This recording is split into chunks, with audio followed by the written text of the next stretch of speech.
अयोध्या के उस अक्षोहिणी सेना के घोड़े को कौन पकड़े? दो बालकों ने पकड़ा, लव और कुश। और क्या गजब लड़े होंगे उस दिन। उस लड़ाई में उन्होंने भरत, शत्रुघ्न, लक्ष्मण, हनुमान जी, सुग्रीव, अंगद जीते गए थे। लंका लगाई इनकी, कूटा पकड़ पकड़ के एक एक को। उस दिन वो राम जी को बता देते वो क्या चीज है। राम जी जब युद्ध करने पहुंचे, वो तो मां सीता इन टाइम पर पहुंच गए। मां सीता ने कहा कि क्या कर रहे हो, तुम्हारे पापा डैडी है क्या? ठीक है मम्मी, तुम जल्दी आ गई, वरना डैडी को हम बताते आज। चपले हाथ में होती डैडी के अभी थोड़ी देर में। मैं बताऊंगा वैसे ही समझ जाओगे। तुम्हारे वालों ने दारू के अंदर जो जो नए नए कीर्तिमान स्थापित किए हैं, तो ओझा जी रिप्लाई करते हैं। टोड तो लिख के चला गया। टोड ने समानता लिखी है बाकायदा, शकों में, राजपूतों में क्या क्या समानता है, और इस आधार पर उसने घोषित किया बाकायदा कि सारे के सारे राजपूत है वो कौन है, शक और सितिन। ओझा जी ने रिप्लाई दिया बाद में।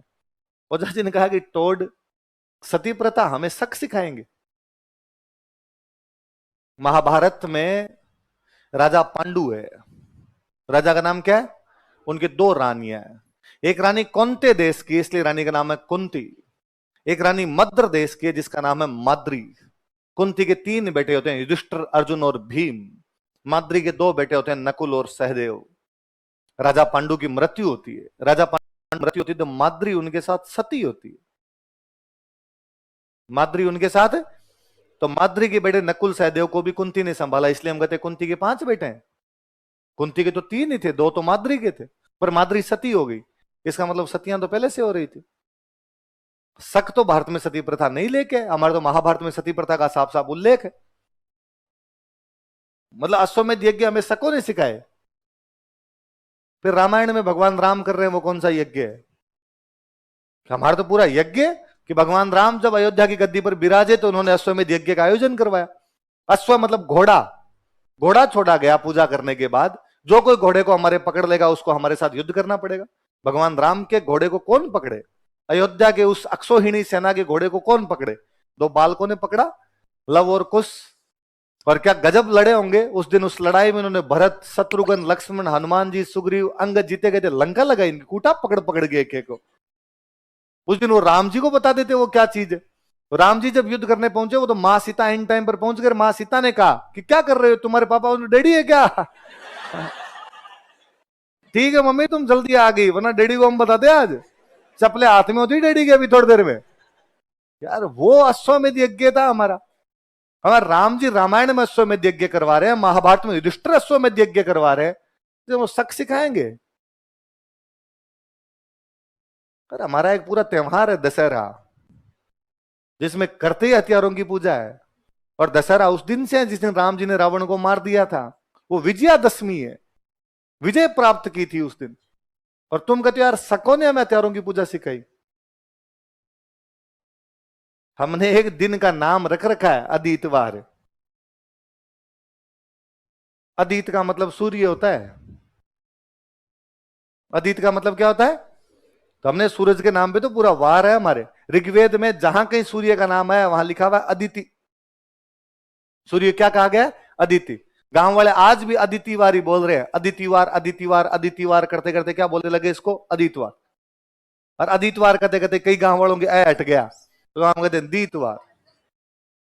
दीतवार है, दीतवार है। दीतवार क्या है? ये अदितिवार है। और अनपढ़ से अनपढ़ आदमी भी गांव में सुबह सुबह उठ के सूरज भगवान के जल चढ़ाई देता है। तो सूर्य पूजा यार तुम सिखाओगे हमें? हमारे तो यहां हर आदमी कह ही रहा है कि मैं सूर्यवंशी हूं। वो सूर्य से अपनी उत्पत्ति जोड़ रहा है। जब नाम अश्वमेध यज्ञ है तो घोड़ों की पूजा तो अपने आप ही हो रही है। अश्व की पूजा करके ही तो बाद में यज्ञ किया जा रहा है। तो घोड़ों की पूजा शक तो लेके नहीं आए। हमने कहा दारू, वो शक बताएंगे कैसे पीनी होती है।